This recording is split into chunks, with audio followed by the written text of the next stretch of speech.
Welcome, everybody, to today's Building My Legacy podcast. I have with me today Hannah Williams.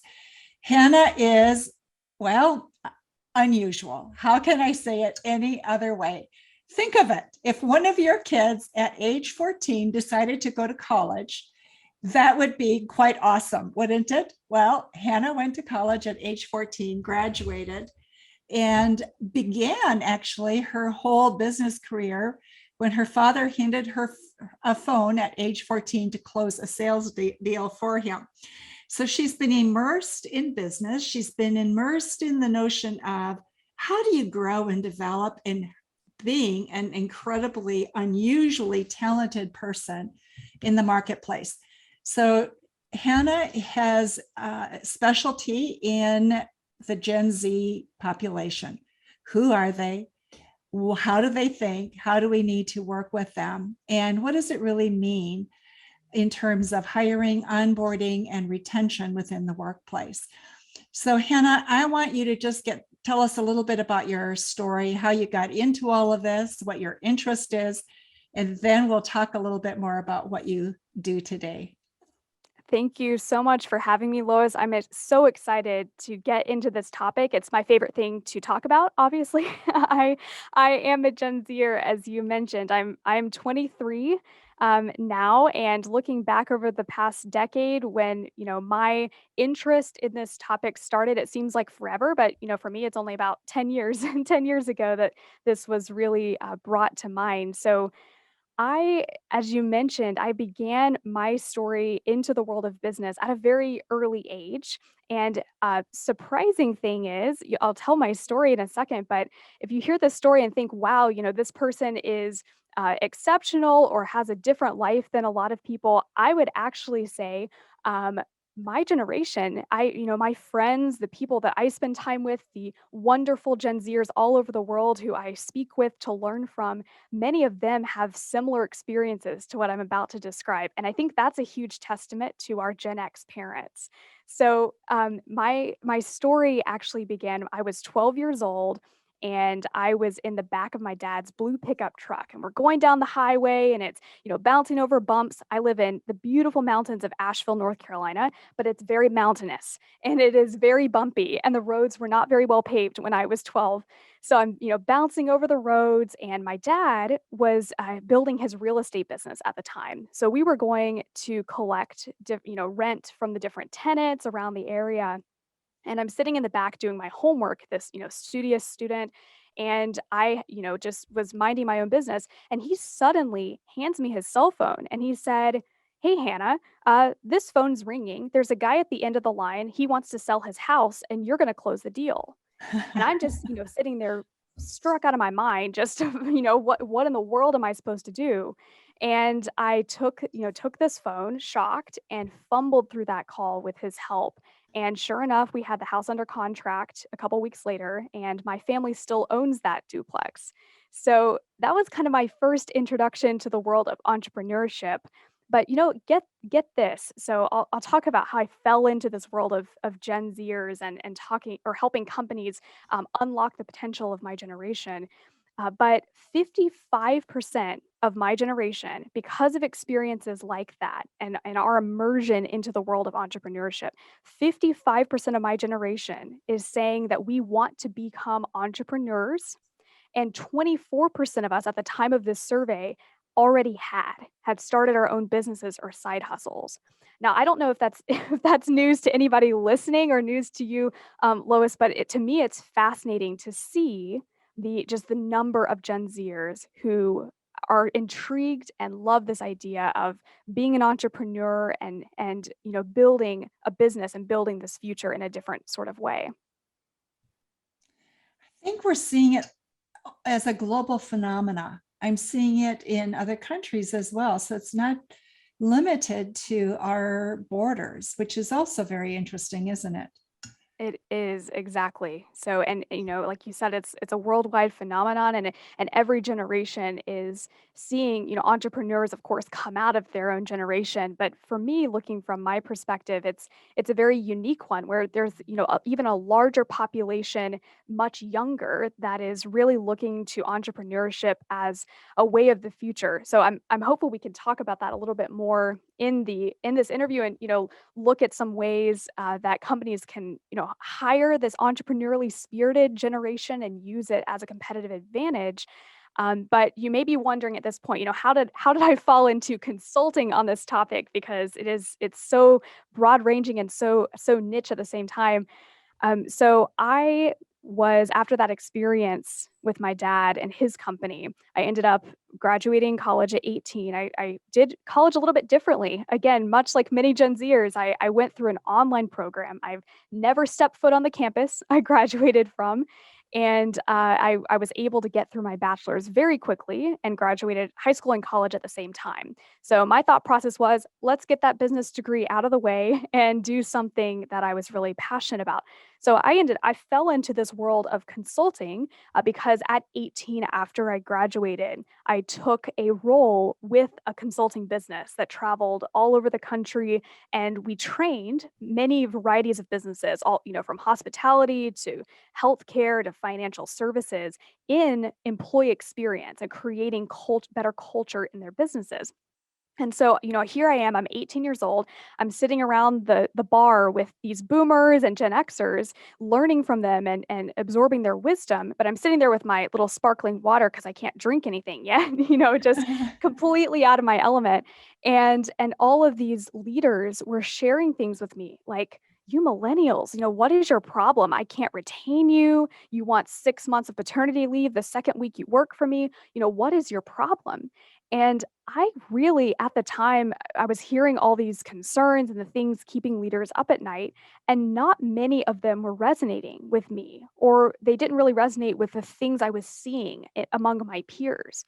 So I went back home. This was, I guess, 5 years ago now, and I started doing some research around why am I not identifying with the challenges that millennials are facing in the workplace. And I, of course, discovered that Gen Z is my generation and that we have very different habits and very different needs from the workplace than the millennial generation did. So that began my journey of really digging into what are the differences between the two generations, and how can companies not only understand but act upon these differences to make better and more economical decisions when it comes to recruiting and retention and leadership efforts. And so now in 2021 here, I find myself, I'm publishing a book this year on this topic, which is called a leaders. Congratulations. Thank you. It's very exciting. But after having all these leaders come to me asking these questions, I thought, what better format to really describe this than to put the best research forward and give a Gen Zer's voice to this, right? To say, here is from a Gen Zer's perspective, the 29 critical areas that your business has to be thinking about right now to remain relevant in the next 10 to 15 years when it comes to talent strategy. So I put together this book that is the compilation of the top research on this topic, but also what I really am attempting to do, and what leaders who have read it already have shared with me, is that because of the way that this book and this narrative is structured, is each chapter will describe a key concept about Gen Z. So maybe it's talking about the impact of a personal brand, of a leader's personal brand on the recruitment of Gen Z. But then at the end of each chapter, there are several actions to take that you can take immediately that will help improve your talent strategy. And leaders are already sharing with me, it's not even printed yet, but they're already sharing with me that they're going to take, their team of 20 or 30 HR folks, and they're going to get this book and they're going to read one chapter each week. And at their team meeting each week, go through the actions at the end of the chapter. And by the end of that, have a more robust talent strategy to help Gen Z. So long story to Fabulous. say, my role and how I fell into this and the reason I'm passionate about it is because I see a huge untapped potential that many companies are ignoring, or they're choosing to hire Gen Z on as the lowest level position and not realizing the potential that our generation can bring as a competitive advantage to their initiatives right now. It's fabulous. So before we get into a lot of detail on this, can you just briefly tell the audience the difference between millennials and Gen Zs? So we have a basic place to begin. Absolutely. So in terms of age, and if we're thinking about age and then also what really defines a generation, Gen Zers are going to be anyone from age 9 to age 25 as of this year. So if you've got, a child or grandchild who's under 25, they likely fall into the Gen Z category. The millennials are going to be 25 to 40. So if you want to ask, a child or one of your colleagues, if they fall into these categories, a question you might ask them is, was 9/11 a significant event in your childhood? Is it something you remembered, and you remembered where you were standing, and you remembered, the fear of international terrorism, or maybe you were in a different country, but you remember seeing it on the news and you remember thinking, wow, this will shock the world. If you could remember that event, then you're likely a millennial. If the things that shaped your childhood, at least as an American, are more along the lines of, COVID, maybe you were in college when COVID happened and you couldn't find a job. You remember the 2008 recession in your childhood, remember the financial stress your parents were under, and school shootings in America were also a key part of your childhood, then you're likely a Gen Zer. So Wow. that's one way to really think about, if you're just questioning, is this person a Gen Z or a millennial? But there are lots of things about the two generations that we could talk about that define, the differences between the two. And I can list 5 key ones out right now, and then we Okay. can dive, into them if we want to go further. But those are, number one, the difference between a millennial and a Gen Zer shows up heavily in this idea of idealism versus pragmatism. So, if you think about the millennials, and unfortunately, we all have stereotypes for generations, right? So, millennials were called the snowflake generation in a lot of ways, right? They have this negative association with job hopping and being flaky about their work.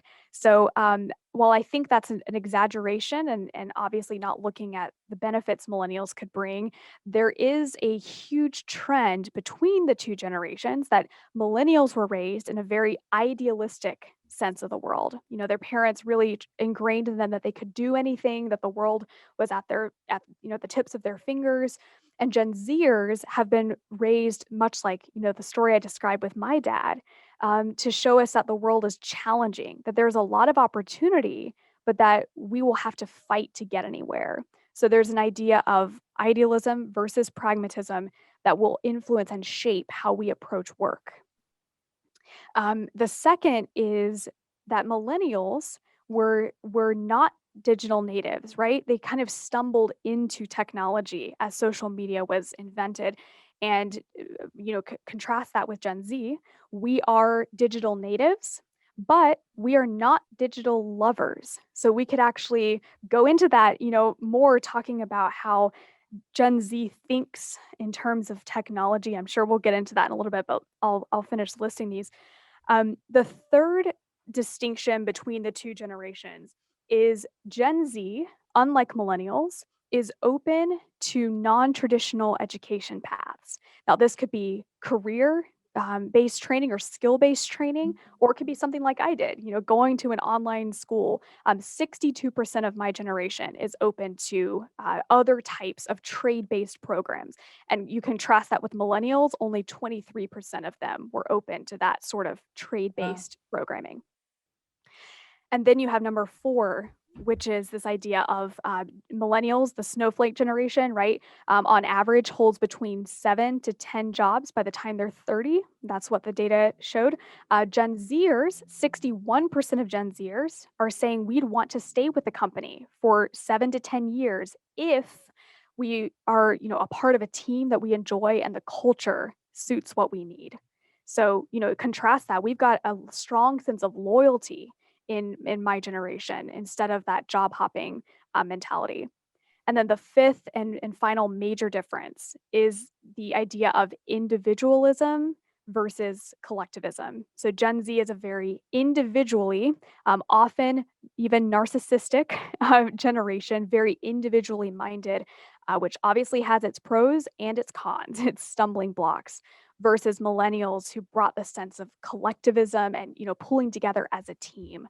And I really break all these down in the book to say, how in the world does a company who has been shifting their talent strategy for millennials, right, for so long to really position themselves for, shorter tenure, for collectivist ways of, orienting teams and work office designs, all of these things we think about with millennials. And now you've got this generation coming in that is independent, individualistic. They want their own offices.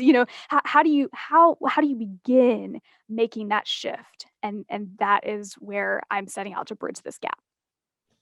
Wow, so that has incredible impact on how we hire and also how we can retain. So your thoughts, we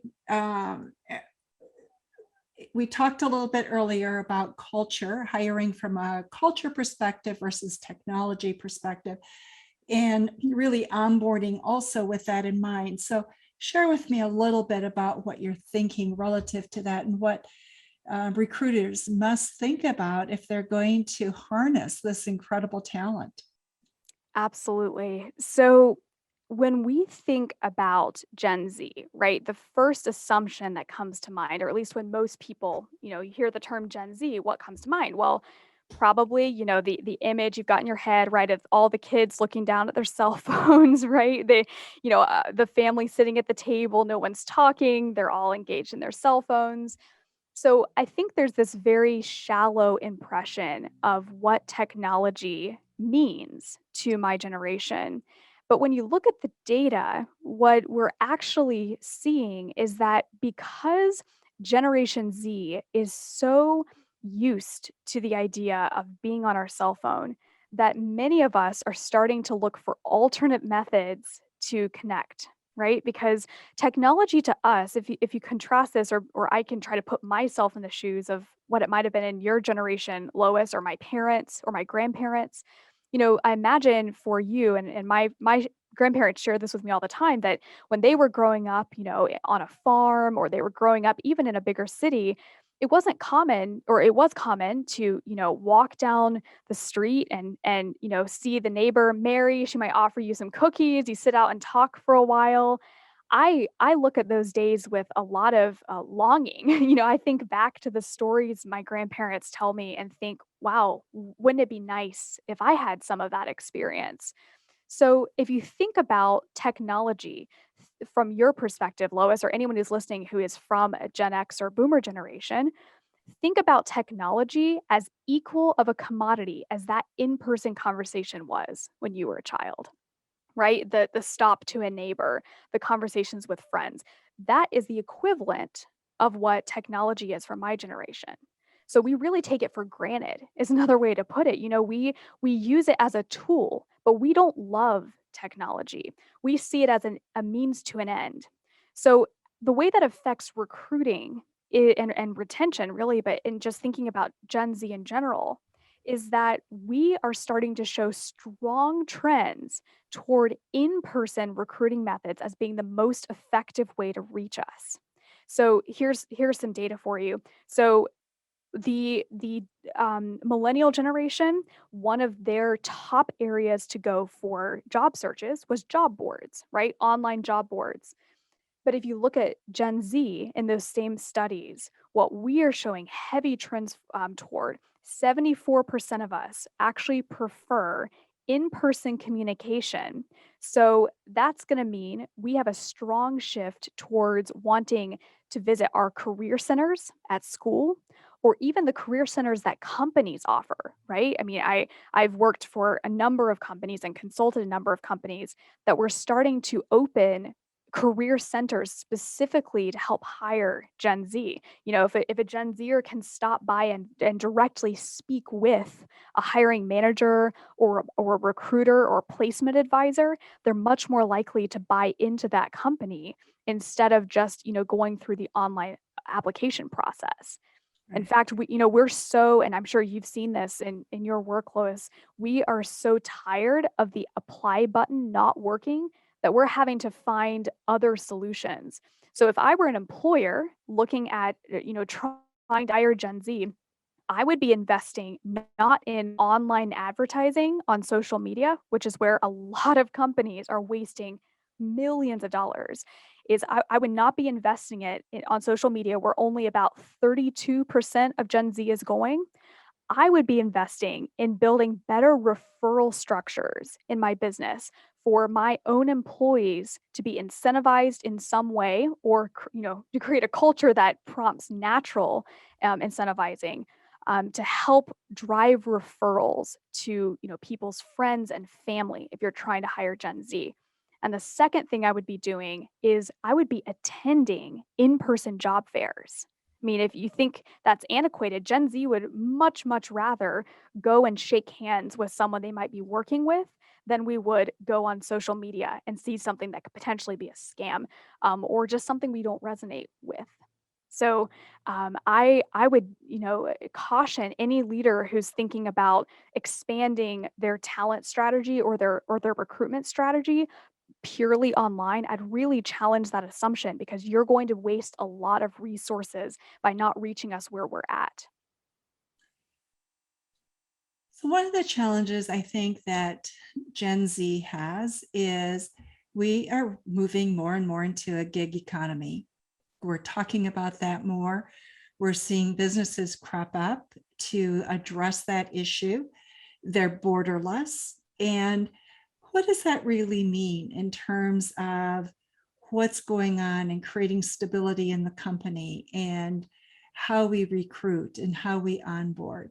Thoughts on that, Hannah? Yes, we could go, in so many directions with this conversation.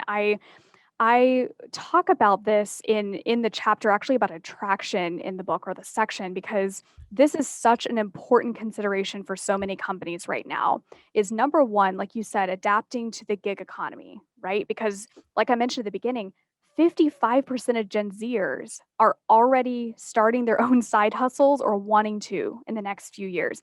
So we have this huge pool of talent, of some of the best and brightest Gen Z talent who is not going the traditional employment route. They're, getting experience as contractors or freelancers. And in fact, this is such a huge influencing factor of talent strategy for my generation that I developed these avatars to really describe, these key personas of who's the type of candidate you're looking for. And one of these personas is a young lady from Chicago, and she has grown up in the suburbs, but she started an online blog that has Instagram. It's her personal brand for beer tasting, right? So she has all of these breweries that she partners with, and she blogs about them and drives tourism to their business. Now she has a subscriber base of about 12,000 people, so it's fairly local. And what she does with that brand through high school is helps generate some income on the side, but she's also able to build community partnerships. Now, Denisha, as I call her, this avatar in the book, she is based on a real person. But what this real person had to decide was, do I continue this side business, right? This gig or this side hustle that I have, or do I go to traditional college, or do I do both? And this is the dilemma that many Gen Zers are facing is, do we want the stability of a job with benefits and, a salary we can rely on, or do we maintain our status as an entrepreneur or as a gig worker and try to build that up? So I would posit to any leader who is looking at Gen Z specifically across the talent spectrum that your business has to involve a range of working styles, right? You have your full time staff, your part time staff, you also need to think about where would it make sense to plug in these highly entrepreneurial gig workers. Maybe it's on a contract basis, or possibly it could involve hiring one of those high potential contractors or freelancers, giving them a contract that allows them to freelance for a time and demonstrate their skill set, and then provides the opportunity to grow into a salaried position. So there's a lot of different ways I would suggest companies think about this based on your needs. But one practical step I would suggest is if you're looking for Gen Z talent specifically, and you're really looking to hire the best and brightest, you should consider hiring these existing entrepreneurs because, as you can imagine, Lois, and I'm no stranger to this as an entrepreneur myself. As the online space becomes more and more saturated and competitive, more and more of my generation who is entrepreneurially minded is looking to shift out of being an entrepreneur into working for a company and a great team and bringing that skill set. So that's going to come in the next, 5 to 10 years as we become either incredibly enchanted with the idea of entrepreneurship and building a business, or incredibly disenchanted with how much competition there is and how much work and effort it takes to build an online company that may not produce as much fruit as we'd like. So, if we think about the talent spectrum as a whole, every business needs to be thinking where are those areas, the far right being full-time, employees with full benefits and the costs associated, all the way down to freelance workers, and where do positions make sense to grow or to shift, and to change. And that's actually one of the challenges that I often give to leaders is think about one position you have in your company. Think maybe you're focused on your marketing division. Think about one role that you have that's currently full time, and then analyze the costs or the benefits associated with replacing that full time position, possibly with two or three freelancers who could bring more creativity to the business instead of having just one person's ideas. And for a lot of companies, it makes sense economically and creatively to move toward more of that gig economy mindset while still having the stability and the creative focus that a full time staff offers. That's fascinating. I think what you're offering is a solution, right? And a very different kind of solution than what we traditionally think about. And I think along with that, we may have to even go a step further and say, let's group you together so you can support each other as you freelance, because we know from being entrepreneurs ourselves that energy is finite. Exactly. And if you want to really grow and expand, the more energy you can bring to yourself, the more rapidly you can grow and expand. And so that also becomes perhaps an additional gifting that companies can provide to employees. What have we missed? This is a topic we could go on and talk with for a long time. What have we missed that we should include or talk about? I agree. There are so many areas to think about. I definitely want um, to discuss some very practical applications of this idea of recruiting through culture because this is such a needed topic right now, right? With the amount of jobs that are available, with the millions of jobs available across the world, and the labor participation rate shrinking, for the past several months. Really helping leaders to build a culture centric recruitment mindset is going to be so crucial. So, I want to point everyone toward a few resources that can really help with this. The first one is, and many of our listeners may have considered this, but it's a very new concept when it comes to Gen Z. There's an idea of mentorship as a recruitment tool. So if leaders on here are looking to really leave a legacy, to really make a difference for the next generation, but also help their company to thrive. I believe every company in the world, really, if they want to be competitive in the recruitment space, needs to be investing in mentorship of their community. So a specific resource, one of my good friends, Lauren Glass, just founded a company that she calls Make a Ripple. It's RPL if you look it up. And their company is connecting mentors from key organizations with students from key universities throughout their time in college. So Gen Z, unlike other generations, is starting to make employment decisions during our freshman and sophomore years of college, if we do go to college. So it's getting more and more crucial for companies to get in front of us more soon, sooner than they ever thought they had to. So I would really, if I were a leader listening to this and really looking to make a difference in recruitment, I would reach out to a company like Ripple. And again, you can look it up. It's just RPL is Ripple.